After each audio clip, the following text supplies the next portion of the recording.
All right, welcome everybody back to another bee chat with Swarmstead Bees and Gardening. My name is Bruce Rodriguez. Today, my guest is Michael Lund from Connecticut. He's going to come on and we're just going to have a little bee chat, talk about his history with bees, what he's into, and the future of his beekeeping. So, welcome, Michael Lund. How you doing today? Oh, we're doing good. How's it going? It's going great. So, usually I just kind of give my guest a chance to just talk a little bit, tell me a little bit about yourself. We've never met. We've communicated only a tiny bit on Messenger just to set this up. So I'd like to just hear kind of about how you got into bees, how long ago, kind of what you do. Um, I got into beekeeping when my neighbor suggested bees because I was an organic gardener, and this was 2005 or so. And the I found a place in Massachusetts that had natural bees, and I wanted Carniolan bees, but they really sell Italians and Russians, so I ended up with Italians, and I joined the club. And my first year, I started raising queens with the club, and they were doing things with liquid nitrogen and brood assays and stuff. And I learned how to graft my first year of beekeeping. And the Backyard Beekeepers Association had quite a bit going for beekeepers of all levels. So I kind of the bee yard ended up in my hands after about 3 years because people move, people things change. So after a while, I got busy and someone else took over the bee yard. But I ran the bee yard without chemicals. The next guy he used chemicals and did a little bit of friction going on between some of the members. So I started raising queens in my backyard with a little more effort. I ended up getting a yard up the street and a yard down the street about 3/4 of a mile. And I was able to control my drone congregation area to some degree. And I actually ended up with some halfway decent bees. And as you know, I was checked out by the USDA APHIS, and I had some of the lowest mite counts in the country with no chemicals. So that's that's one of those oddball things that I'm supposed to be making mite bombs, but yet I have the lowest mites in the country. It doesn't make sense. So, and eventually I ended up on the board of the Backyard Beekeepers, and I ran the queen rearing project for a couple years. Um, oh, in 2010, I helped with building beehives for dummies, that book, and most of the equipment in there I actually made. So I continue now. I make like probably close to 100% of my own equipment. I very rarely buy bees unless something happens, because things happen. When you're like one of the few people who doesn't use chemicals, not too many people are willing to give you a hand. So you're kind of like a one-man band on your own. And so I've lost all my bees a few years ago. And I could see my drone congregation area was getting contaminated because my bees were acting slightly different.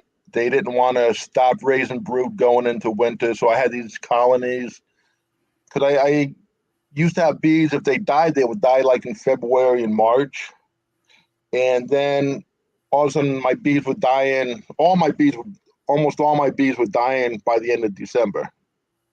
So something changed in my neighborhood, and so I kind of fell behind that. And whatever changed might have stopped because I've actually been able to keep bees alive this last year. But this year I just got hit by a black bear, so took out just about everything I had. So right So, now I'm sitting, huh?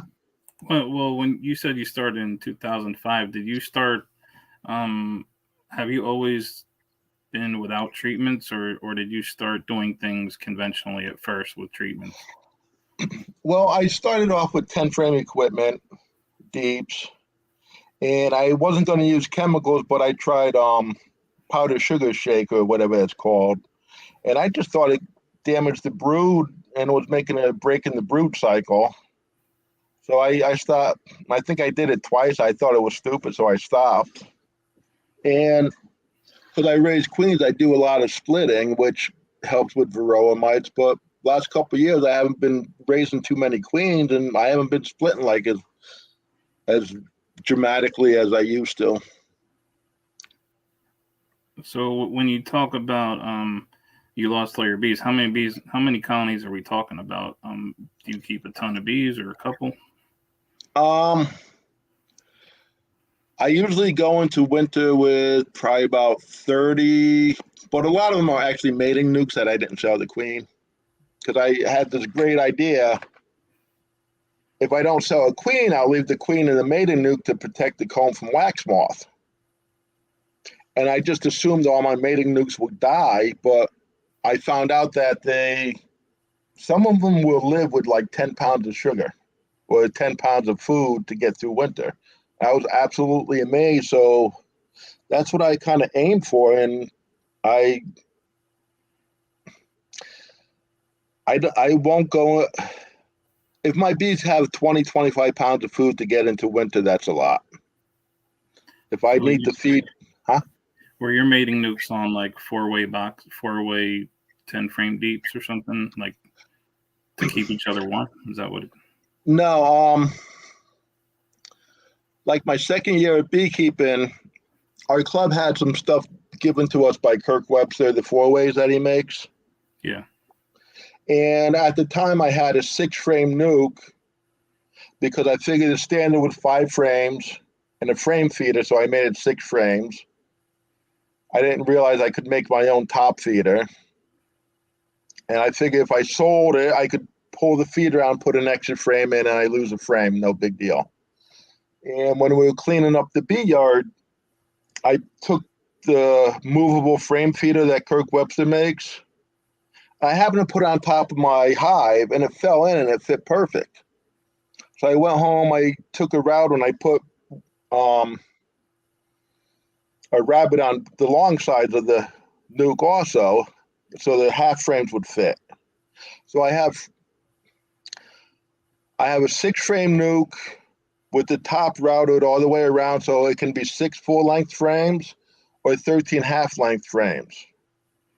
And I call it the bihive because it goes both ways. So like when I sell my queens and I don't have a replacement queen cell to put in there, I can put these on a regular bihive and just keep stacking with full-length frames. And at this point, I don't even like full-length. I don't like full-length equipment at this point. I can't be bothered with the foundation. I can't be bothered with full-length frames. You said so deep frames, you mean? Oh, I don't like deep frames either. I'm 100% mediums. Okay, so you use mostly all the kind of half frames, medium Yeah. half frames? Yeah, I have my own version, which I don't know if I got one handy. That's what you keep all your bees in? All your colonies have those? Except for the fact I bought a Kirk Webster nuke a couple years ago, and I ended up with deeps again, which was an absolute nightmare. The black bear took care of most of them, though. So yeah, it's almost all 100% half frames, no foundation. I should have grabbed one to show you, but I'd have to go outside. Yeah, I mean, I worked with a guy for a day or two who that's all he had was Kirk Webster style equipment. So I know what you mean. So what's beekeeping like in Connecticut? What are your winters like? You sound like you haven't had the best luck. You know, you said you lost most of them a couple times or all of them a couple times. Do you have good years up there? Well, this year would have been a great year. I had loads of honey. That's why I think somebody moved or something. Because the biggest issue I have is robbing. I've gone out in my bee yard beginning of September and like, oh, I don't have to feed anybody. I go out like the first week of October and nobody has food. Yeah. So it's like, all right, they're not raising brood and they're not making wax. Why do they need to go through 30 pounds of food? You know what I'm saying? It just Yeah. things just don't add up. I mean, there are a lot of commercial beekeepers in that area, isn't there? Up there in the New England area, Um, like yeah, and for blueberries and cranberries and all that stuff. no, I'm beginning to think most of the big production beekeepers actually just rob all their food from everybody else and have massive crops. I mean, the one guy was trying to tell me in Easton that he gets 60 to 100 pounds of honey per hive, but the bee club hives mile and a half away, they don't even have enough food to get through winter, and then we took no honey off. Yeah, I know what you mean. I've heard of that where one guy in that area has, is getting a ton of honey, and then the other people they just have nothing. But I don't know. I don't know if just because someone has a bunch of bees, they're necessarily going to rob someone else. I mean, robbing can go both ways. Yeah. I'm sure that in my yard, if somebody has bee, I know the guy down the road from me. He called me up and was like, "Why is there so many bees at my hive?" And I went down there, and they were just getting totally slaughtered. I was like, Oh "It's yeah. probably the bees robbing them out." He had a feeder on, and he dripped honey, had a screen bottom board, had all this stuff. My bees just sniffed it out or Oh yeah. taking it apart. I mean, I think feeding sugar water is like a robin aphrodisiac. I mean, bees absolutely go berserk. Yeah. I stopped feeding a couple. This is my second season of not feeding at all. But do you do any swarm catching or cutouts or anything like that? What's it like up there? You've had bees for almost 20 years now. Oh, I know. And I've done a cutout. I used to catch swarms, but it's just as easy to make it split because, you travel 2 hours to somebody's house, you get there and the bees left. I ain't Yeah, got time for that. yeah. I ain't I going 2 hours. I don't have time for that. And plus, you go on Facebook and people are almost killing each other over swarms. It's like, I don't need to be in a competition to get freebies. Yeah, have you? I did. I have a little playlist. I'll just plug it now, but I don't know if you in the future want to take a look at it. It just has my secrets for getting swarms, which is kind of just getting your name out there a ton as much as you can. Your name should be pretty much out there if you've been having bees that long. Oh Um, yeah. so they should be calling you direct. They wouldn't have to post it on Facebook. I know when I see a swarm on Facebook, I'm not even going for it unless I know I'm the only one going. No, I'm not even on the swarm list for the state. I I just I can't leave my job if I needed to. It just someone else can deal with it. I just don't want to be bothered. All right. So, um, you were saying that you keep your bees without chemicals, but what does that really mean? Do you do anything else? Like, do you test for mites and do things to try to fight mites? Um, I just joined the Pennsylvania SAR project for raising queens. So I actually did the first mite count on my bees myself. The bee inspector's done mite counts on them, but I've never done a mite count on my bees. And I just assumed they were low. Oh, I've done mite counts on my bees after they die, but I've never done them on live bees. The bee inspector's done it a couple times for USDA and another couple times because that's what bee inspectors do. And I used to sell 40 to 50 queens a year. And so Hmm. So how what's different about how you keep bees now than you did when you first started? What's some of like the big mistakes you used to make that you don't make anymore, or that you see other people still making when they get started? well, one thing is I always use entrance reducers, but most people don't.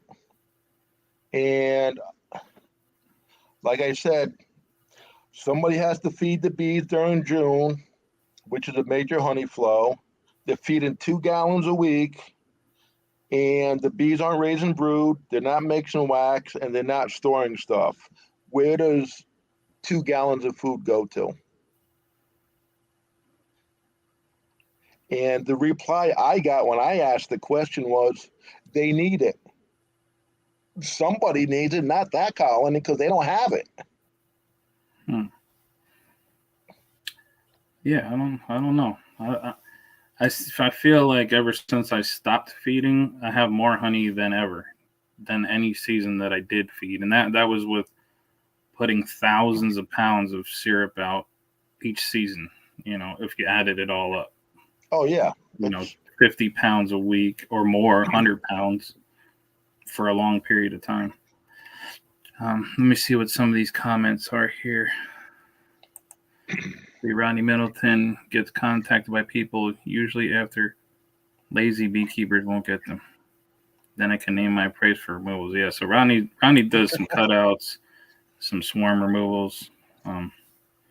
Yeah, I kind of only do the easiest possible cutouts because I'm not a carpenter, and I'd rather shake them off a bush than be on a ladder in the heat with somebody asking me every 5 seconds if I got the queen or not, or if I got stung, and then they don't want to pay you, so forget about it. Let's go shake them off a bush. So was there any other things that you started doing? One thing was screen bottom boards. I made my 6 frame nukes, and it was suggested that I had to do something because they can overheat. So I made a inner cover with a screen on it, and I had little spikes on it. And if you put the cover on one way, it was closed. You spin it 180 degrees. It had like a 3/8 gap, so air could flow. And I called that the flip flop vent top. And what was happening was I got a nuke, and I was feeding it, I want to say in July maybe, which is a dearth. Now I know it's a dearth in Connecticut in July. And I noticed there was bees on the screen the whole time. And I had a little like 3/4 inch hole in the back for venting originally, and they were on that screen. And I was feeding, and I was feeding, and like I said, the hive was going backwards. No brood, no food, no new wax. It just stopped and went in reverse. I'm like, oh, they must be robbing through the screen. And if you think about it, the entire bee package system is built on bees passing food through a single screen to feed the queen. You get a queen from in a little California mini from out in California. It's only a queen in there with no food. There's a cork in the end of it. So the bees have to feed that queen through the screen so bees can do it. If bees can touch their tongues together, they can pass food, they can communicate. They can. So after that hive, after the nuke died, I found a big pile of bees underneath one of my other screen bottom boards, and I dumped them in the hive. And that year, all my bees died. I had out of control mites because I was keeping bees the conventional way, but I wasn't using chemicals. So of course, I ended up with varroa mites because they were packaged bees. It's the same thing that gets discussed all the time on the Facebook page.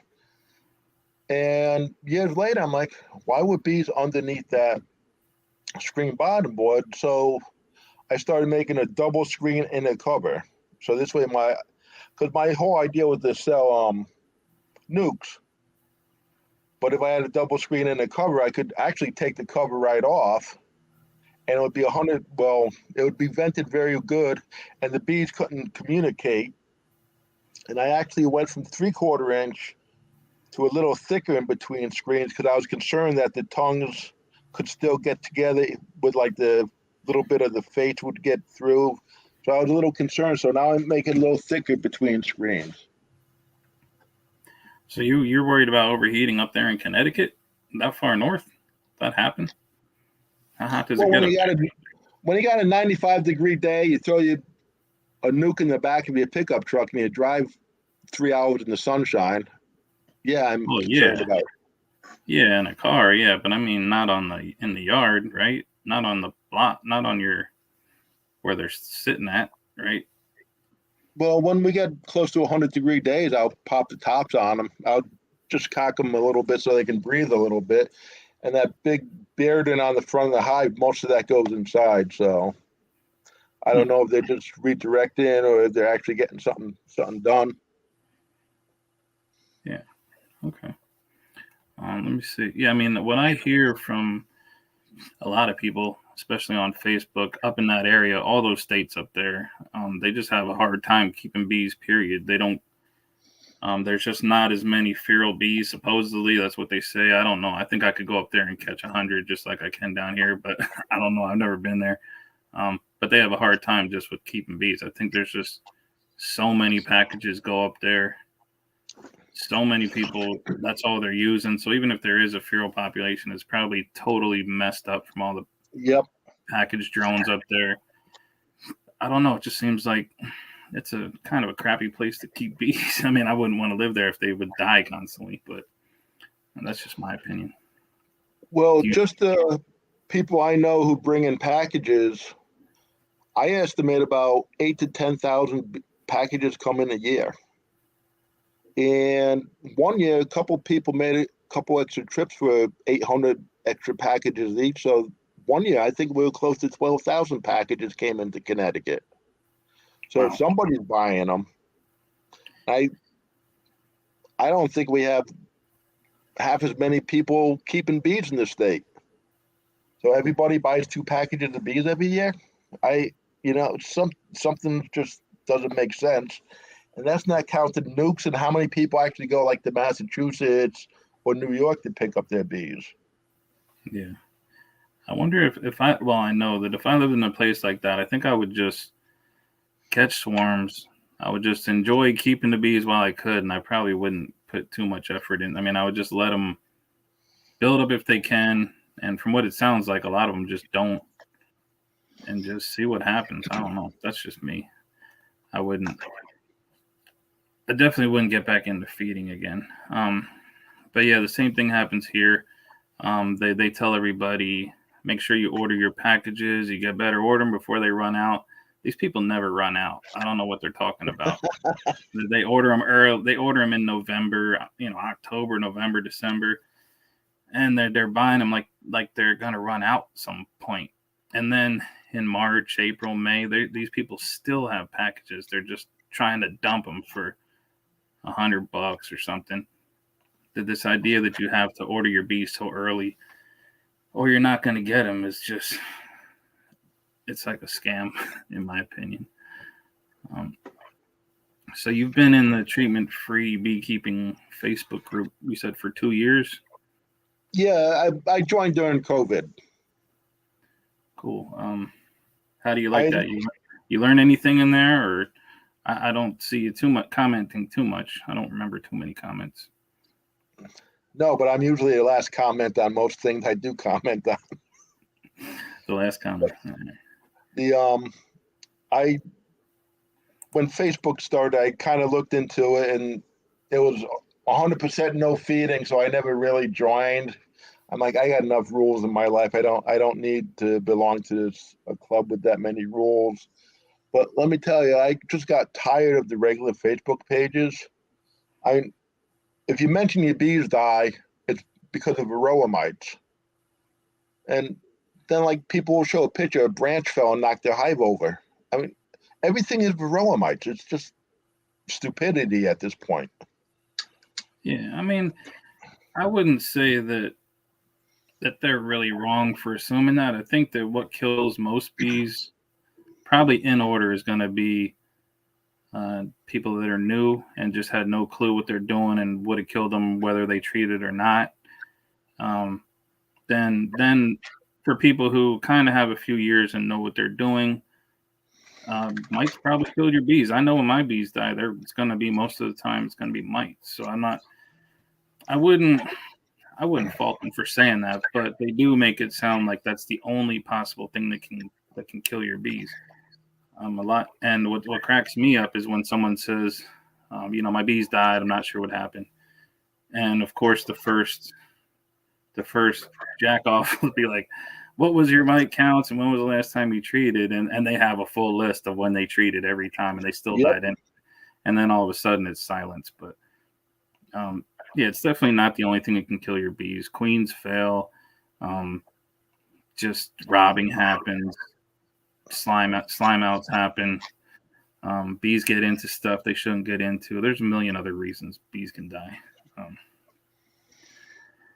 But yeah, Facebook is a toxic situation sometimes when it comes to bees. Let me see here. Live chat.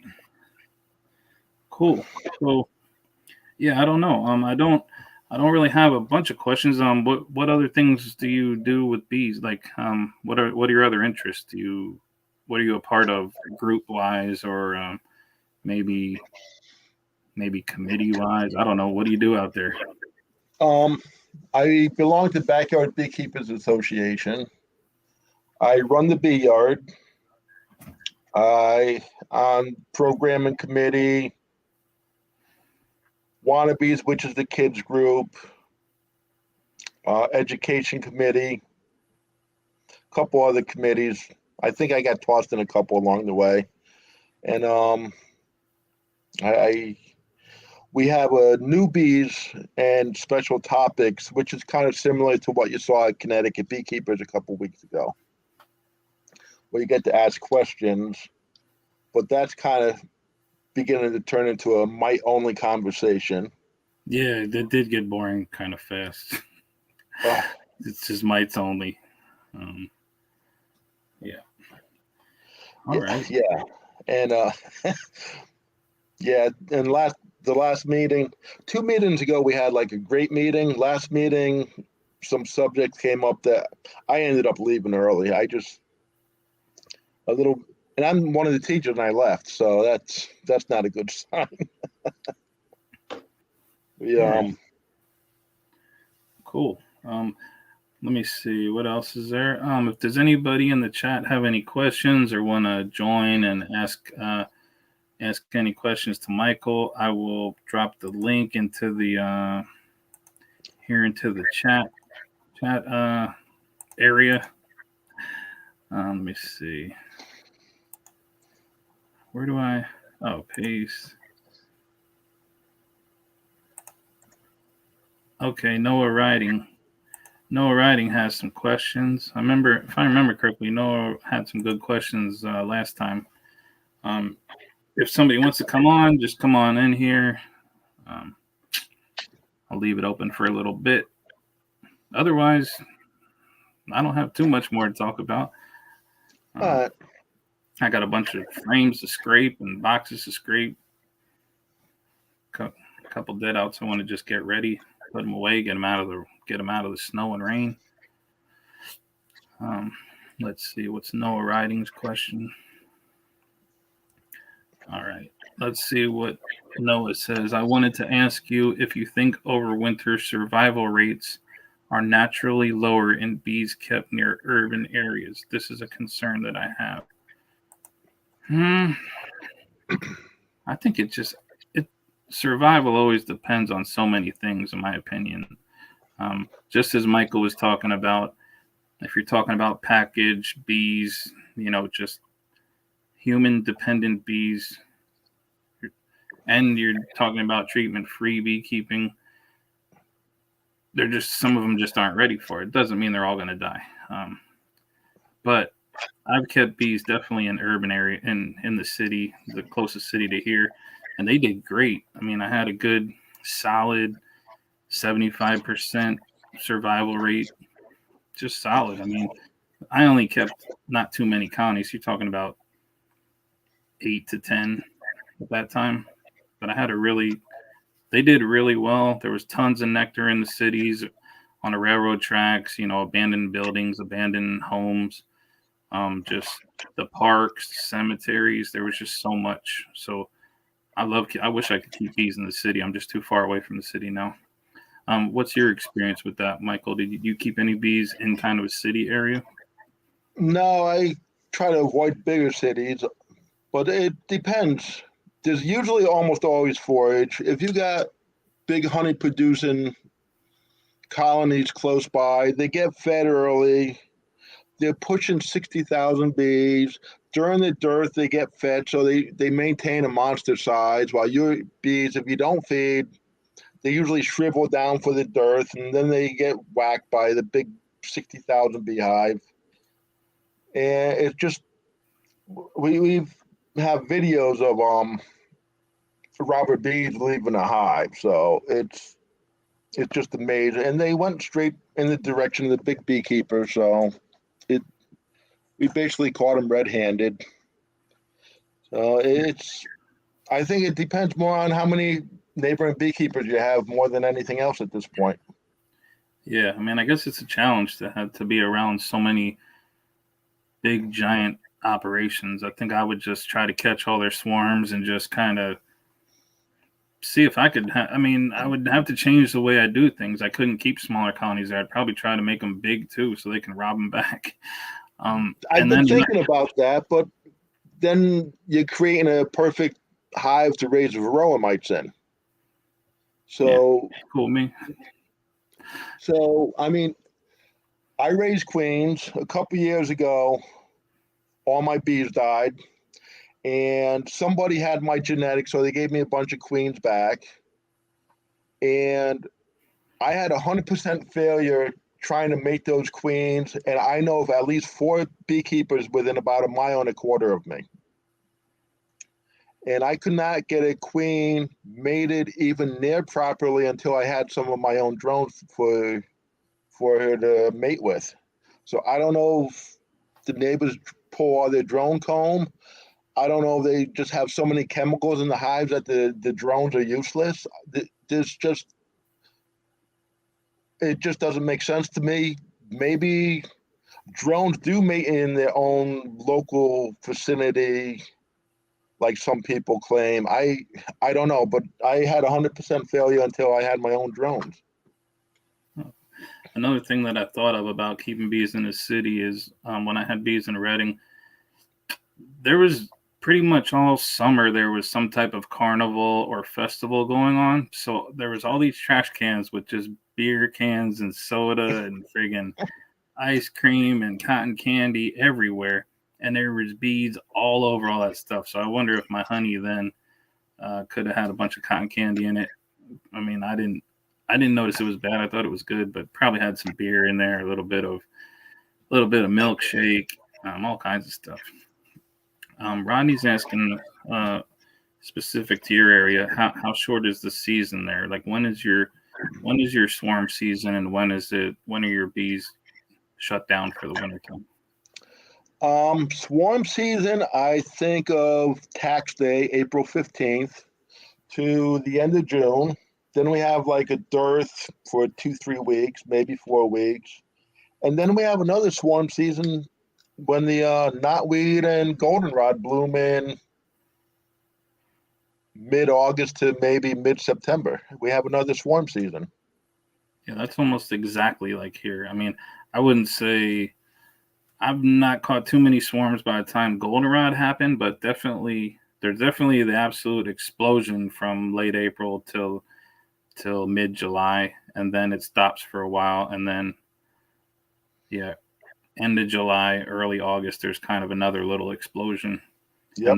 and then it shuts down pretty much. Anything after that is like just weird abscons or maybe just a little cast swarm or something. Let's see. Noah Riding asks, had a year where I had a survival rate of less than 20%. It has made me fearful of overwinter. Does everyone go through this? I mean, I'm not sure what area Noah Riding is in, but I had a year like that also, but I only had 10 colonies at that time, and 8 of those died. I had 2 left. And then the very next year, after using those 2, I mean, we had a really terrible winter, and 2 survived out of 10. But I did a bunch of splits off of those two. Caught not too many swarms. I caught like 25, and I had 100% survival the next year by using those two survivors that got just slaughtered but still survived. I Yep. kind of used those two queens to requeen everything, and then after that year of 25, 100% survival, then I had 125 colonies after that to split them and all the swarms, and it was just I was buried in bees. But you really got to play the numbers if you really want to do treatment-free beekeeping right. It's hard to do if you only keep a small handful of bees. So try to catch as many as you possibly can. Don't forget to have fun doing it and enjoy yourself. And once you get that swarm catching down, like Rodney does, like Rodney Middleton here in the chat, and the swarm catching, and if you want to do some removals here and there, that's fine. But once you get that swarm catching down, you can just don't even worry about it. I mean, I do not worry about it because you always can replace those bees. And also Michael Lund was talking about how he had a couple seasons where he lost them all. When you said you lost them all, was that like 30 out of 30 or was it 10 out of 10? What was it? No, one year, the report I sent you, I had the same thing you did. I had 2 bees survive. It was an extremely cold winter. I remember on the job site, the lifts and stuff were breaking down because it was so cold. And they had to dig up the entire switch yard to put the grounding in. They had to chip it because it was frozen. And I had 2 survive, but the 2 that survived were the oldest queens in my operation. So that's telling me somewhere in the last year or 2 that my drone congregation area got compromised and that generations below that age group were crap. Yeah. So yeah, as you were saying, one of the ones of my 2 that survived that one really bad year, I had that one marked blue queen for 4 years. She survived 4 straight winters. She was marked. I never let them swarm one time. I kept stealing brood from them over and over again just to make sure they always had enough room. And they did swarm a couple times, but I got them. Like I was there. Oh. And I put her into a box, but she was the only marked queen I had in my whole yard. So I knew that was the one. I had that queen for 4 years and I still have a ton of her genetics. Those are my favorite bees. I still have them. Those are some bees I got in 2017. But yeah, those old ones, I love those. Let me see. Cool. We're getting a bunch of questions here now. Noah says, I'm also curious to ask if looks like the bee's natural environment is living in trees. So is this why we have so many diseases? Because we are in boxes? I think, the bees definitely do really well in trees. I mean, I have a bee tree in my yard that's now going into its 3rd straight winter. I've had many, many log colonies. I've seen many feral colonies that have just had bees in them for 6, 7 straight years. So they do really well. The box is definitely nowhere near as good as a tree, but they've been kept in boxes for a long time. And they've proven that they can survive in boxes in extreme bitter cold.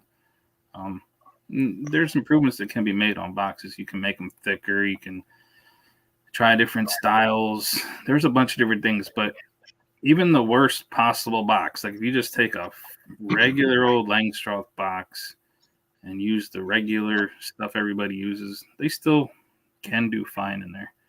I mean, that's what I keep most of my bees in. They're in boxes. Because it's great to have a log with bees in it. You can just watch it, let them swarm. They're great. I love them. But, you can't really beekeep with them.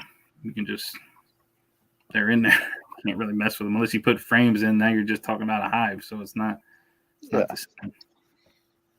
How about you? Do you run into any feral colonies in your area? Have you heard of bee trees or? Yeah, I cut one open, which the tree company got my name off the Backyard Beekeepers webpage, and they dropped it. It was a white ash They dropped it in the back of my truck. I drove it home. I cut a hole in the bottom of a 10 frame equipment. I screwed it on the top so the bees had to go out of that. I was hoping that if they swarmed, they would just move up, but they didn't survive the winter. So I think that was just a package queen that somebody had. And I cut open another hive with the guy from Connecticut Beekeepers one time when I was mentoring them. And those queens are halfway decent. That was an old colony. The wax had so much propolis in it, you couldn't just take it and crush it. It was a structural piece of engineering with the propolis and wax in it. You could probably stand on it and it wouldn't crush. That's how old it was. And it also had a small population of resident wax moth in it. So I think the wax moth were eating the old wax and they were building new wax. So it was like a perpetual system going on. And that was actually another white ash tree. And Connecticut was one of the first states that got hit by the emerald green ash borer. So there was a couple of years where white ash trees were just loaded with bees.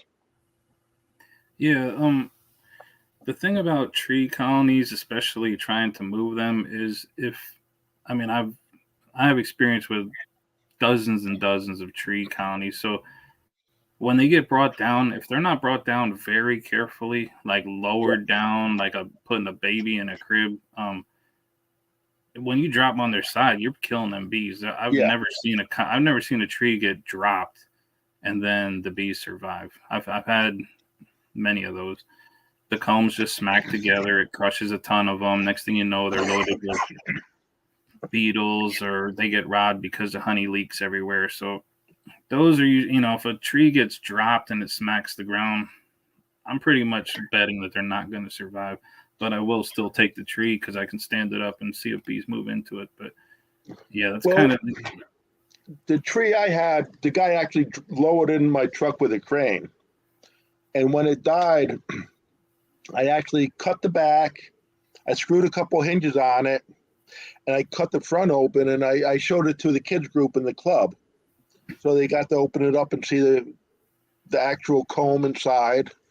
And then I donated it to a nature center down in Westport, Connecticut. And they still have it. The comb's been eaten by wax moths, so they got the little chunk of comb. But I was actually amazed how small this bee tree was for what the bees picked. I don't think if it was 6 inches diameter, I'd be amazed. Yeah, I saw a YouTube video recently, where a guy was removing bees from a tree, and when he cut it, the little center was just like that, but it must have been long, and there was combs in there. Yeah, it wasn't big at all. So yeah, I've definitely seen that. The one I have in my yard is like the inside is maybe a foot across, in diameter. Wow. It's a monster. It's maybe 9 feet tall. It's a total monster. Let me see. There's some more questions coming at us fast here. No Writing says the food canning lid question may give beekeepers an angle to work with people that are gardening. And there's a surge in food canning mason jars. I'm not sure what that has to do with. I'm not sure about that. I don't know what that. Let's see. Salute to Michael on talking about colony losses. This is hard to even say. I have such a hard time talking about it. I try to be 100. I don't try to be. I'm 100% translucent here. I'll talk about losses, but to me, when you catch freebies, you have no money in them. I have no money in them. I've never lost anything beekeeping. My only money I ever lost was the first package I ever bought, and I made that back thousands of times. So yeah, I ain't worried about that. Yeah, talk about losses, because if you don't, you'll have treaters in here saying, "Oh, they never talk about losses or deaths." They're deaths, or they're culling is what I call them. I just don't like the word loss. That's what I think of them.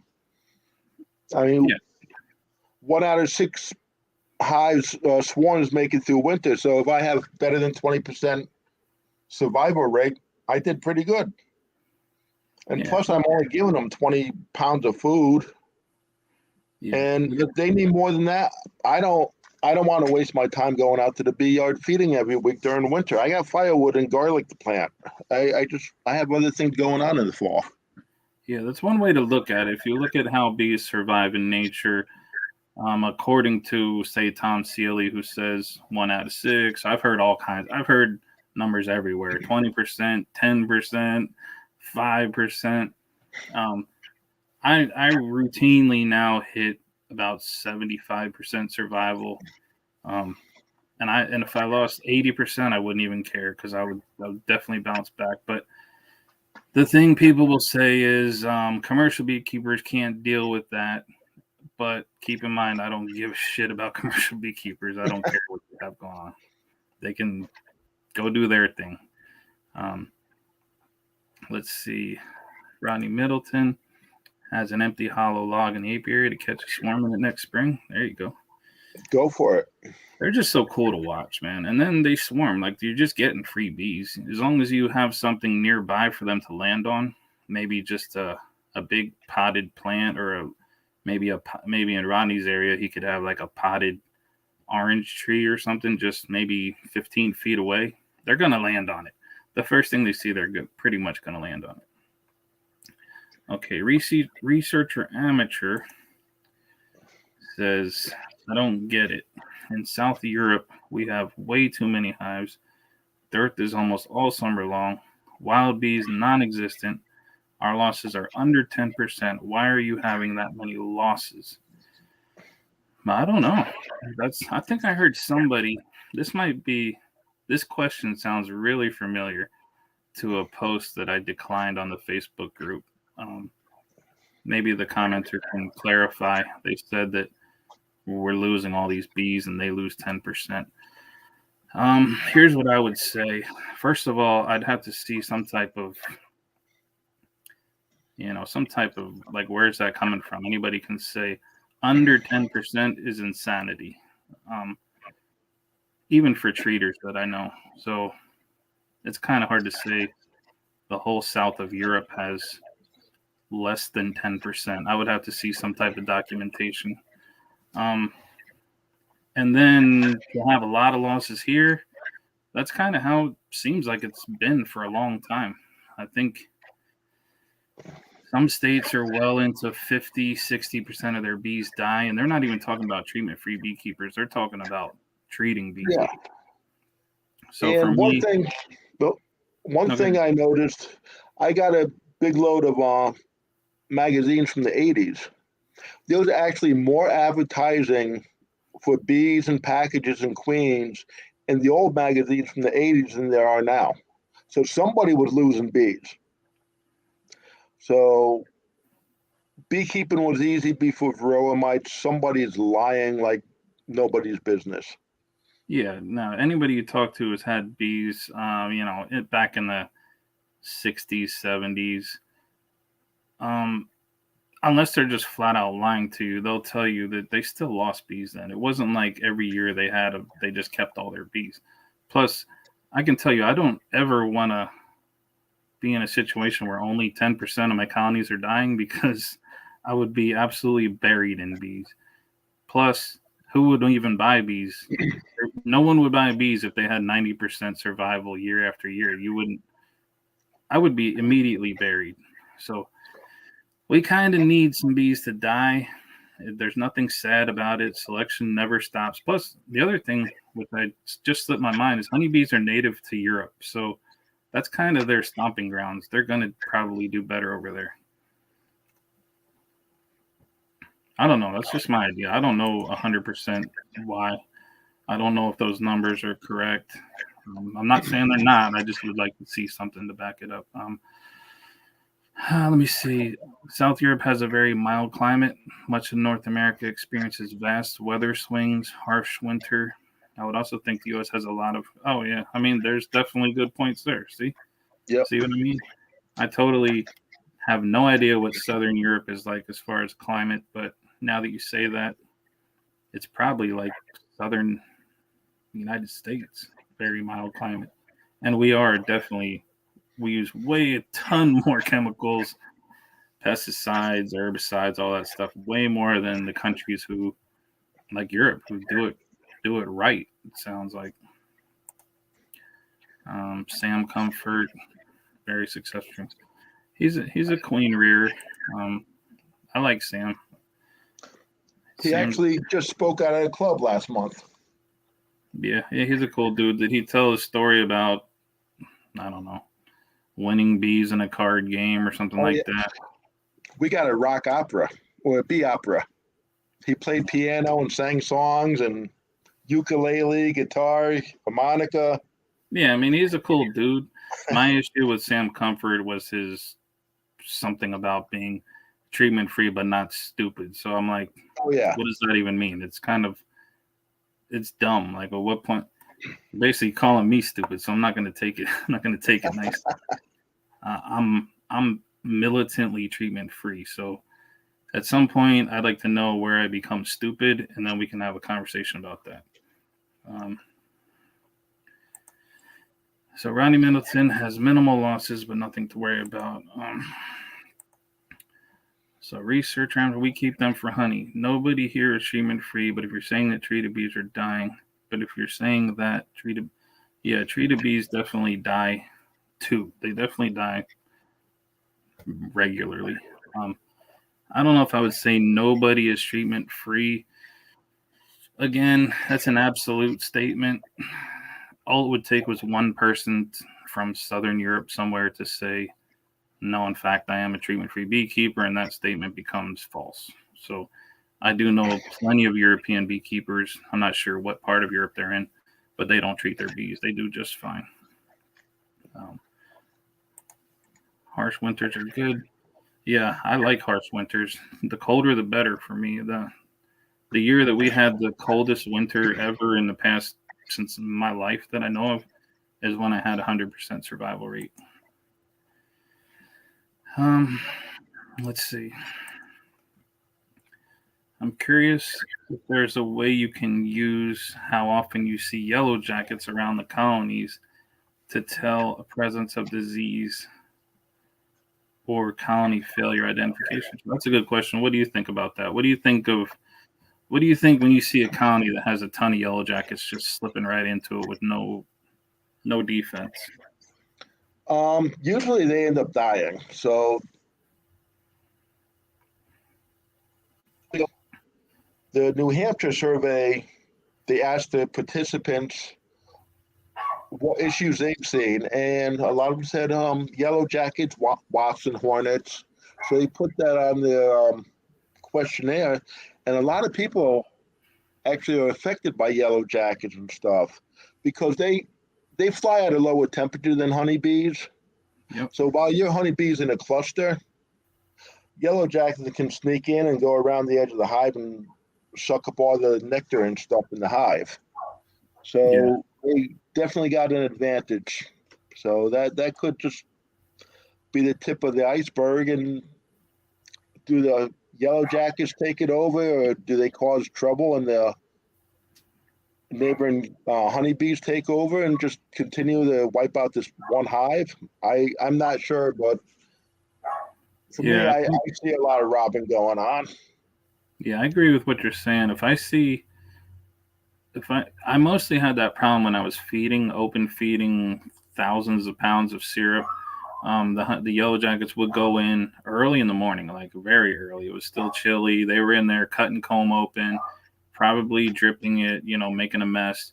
And then once the other honeybees wake up and smell that, it was over. They were going in there, and I would have robbing. But since I stopped feeding, I don't have millions of yellow jackets showing up in my yard, and then once the feeder's empty, they go sniff out colonies. So yeah, and also yellow jackets, they're just really not going to get into a strong colony. They're just not going to.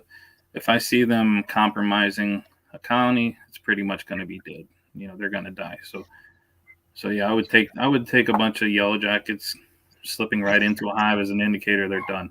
That's just me. Let's see. Research.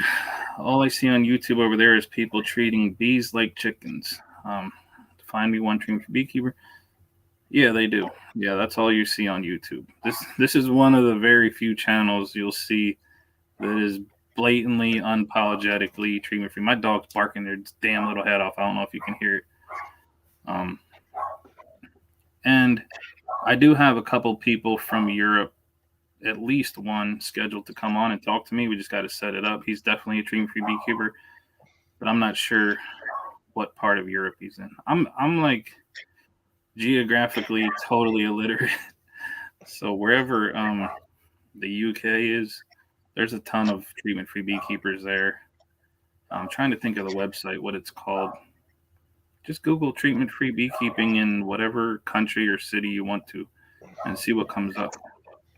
So when you say Southern Europe, like what country and what city are you talking about there? Amateur researcher, amateur. Here, give me 1 second so I can shut this dog up.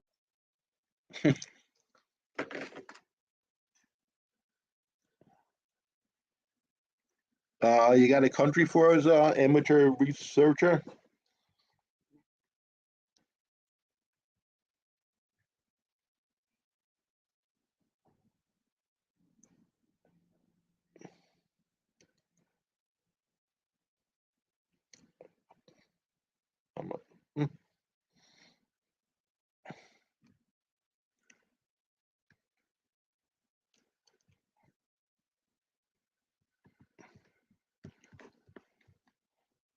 All right. I can't hit any buttons because I'll shut something off.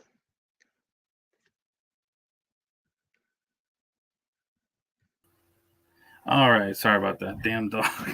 That's all right. I was afraid to touch anything. I thought I might shut something off. No, I think you can. I think you're able to put comments up on the screen. But so yeah, so let me see. What did researcher amateurs say? What city or country they're in? Over there, I see beekeepers treating winter bees. Oh, in Italy. Okay, so yeah, that's true. What you're saying is true. They're using oxalic acid vaporization in the wintertime, like in the dead of winter. They're doing dribbles. I can't imagine dribbling like wet syrup on my bees in the middle of winter, whatever the hell they're doing. I don't know. I really don't know. I've never done it, but they definitely do that. Do they also cage their queens to create a brood break before they do the oxalic acid? Are you talking about over here or in Italy? Over in Italy. Yeah, I have no idea. I don't know. I thought I read something about that. Here, let me see. I'll just Google. I'll just open up a little window over here and Google treatment-free beekeepers in Italy. Treatment.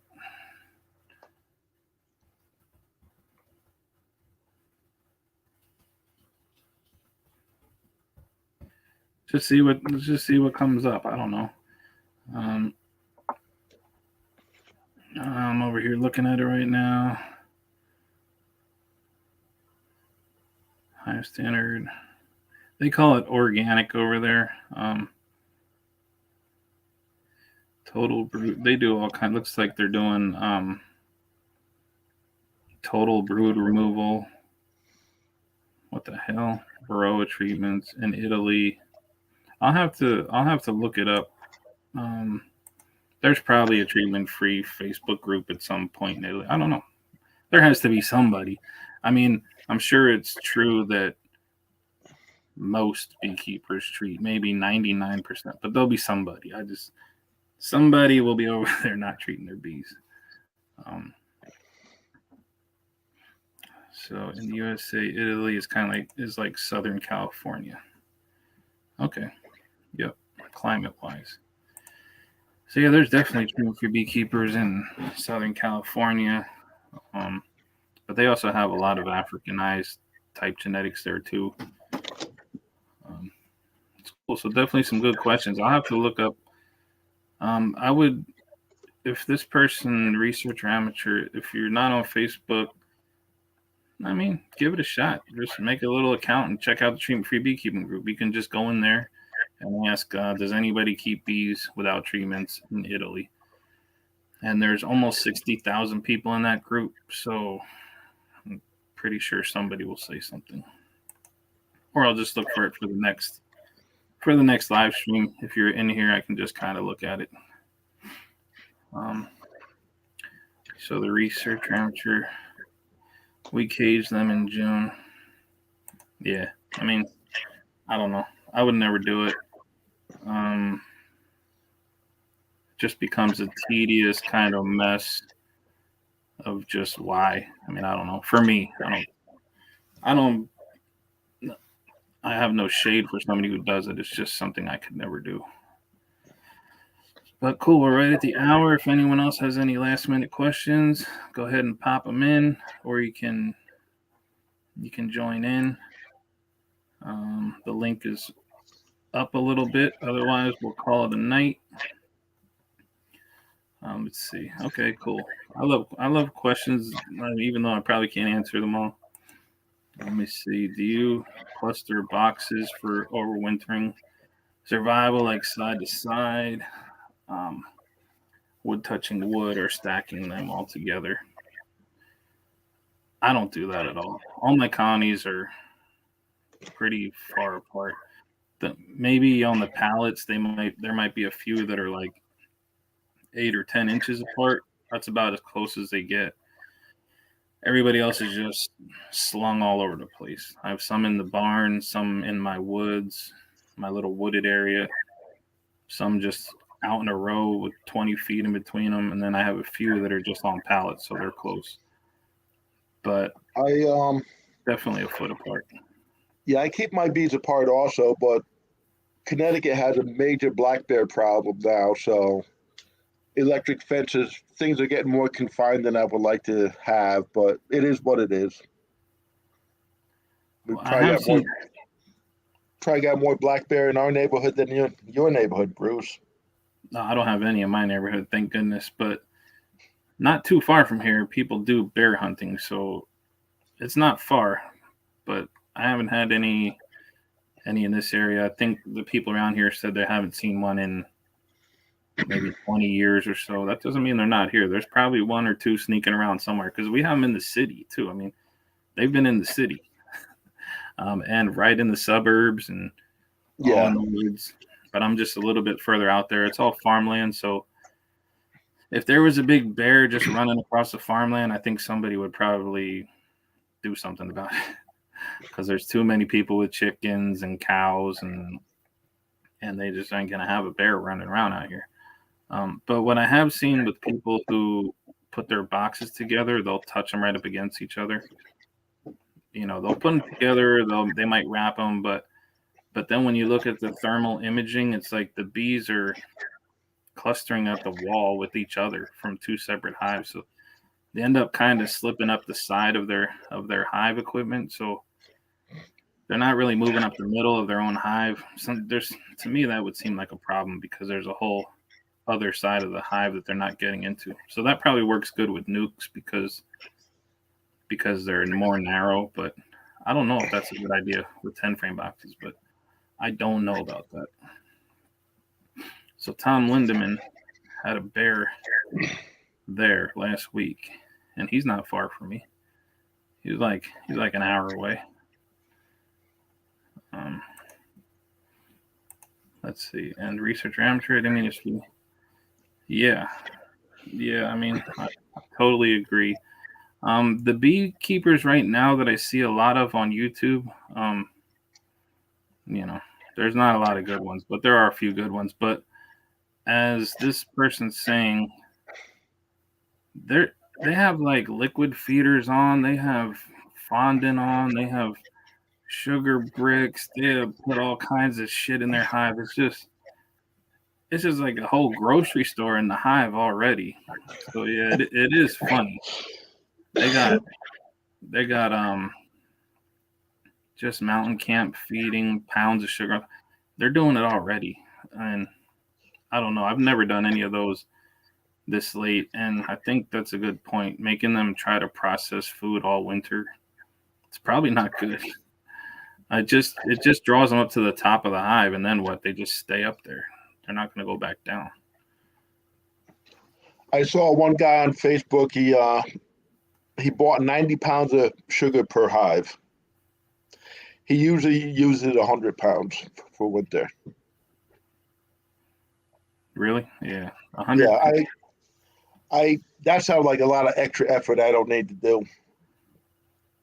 Yeah, for me, all my bees are free, so it's kind of like I also have a problem with leaving like 100 pounds of pure honey on a colony that was free. You know, that's 1,000. I don't really care about the money that much, but that's $1,000 to try to keep something alive that was free and if it's a swarm from some beekeeper's yard, it's probably going to die anyway, like late. So the best I can, I try to get him into one box, maybe two at the most, even though I messed that up a lot. Stuart Campbell says he's in Scotland, and they do have plenty of treatment-free beekeepers over here, although the majority do treat.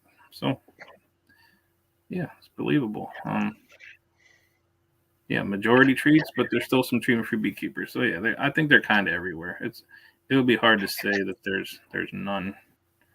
There's zero in one whole country, or even a city.